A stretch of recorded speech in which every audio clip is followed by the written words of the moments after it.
কথা ধারাবাহিকের নতুন পর্বে দেখা যায় যে মিহিরকে জেলে ভরে মামাকে মারার বদলা নিল। কথা বিস্তারিত জানতে আমাদের সাথেই থাকো। অরুণ মিহিরের আসল রূপ দেখে ফেলে, লোক দিয়ে অরুণকে শেষ করে দেয়। এদিকে কথা মামাকে খুঁজতে পিছু নিয়েছিল, নিজের অপরাধ ঢাকতে মিহির সরিয়ে দেয় অরুণকে। আর এদিকে গাড়ি থেকে নামার সময় মিহিরের কোটের বোতাম খুলে যায়, আর কথা যাওয়ার সময় পেয়ে যায় ওটা আর নিজের কাছে রেখে দেয়।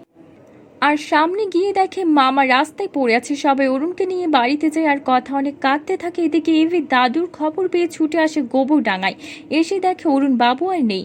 কথা এভিকে দেখে বলে, আমি একা হয়ে গেলাম। এভি বলে, আজ থেকে আমি তোর সব দায়িত্ব নিলাম। আর বলে, তোর মা মেরেছে, আমি নিজে থেকে তাদের সব শাস্তি দেব।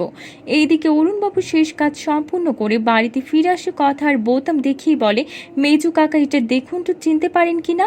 এটা দেখে বলে, এটা আমার কোটের বোতাম, তোমার কাছে গেল কি করে? কথা তখন বলে, এটা পড়েছিল আমার মামার পাশে। এটা শুনে চমকে উঠল মিহির। আর এভি তখন পুলিশকে ডেকে নিজের হাতে তুলে দেয় মিহিরকে।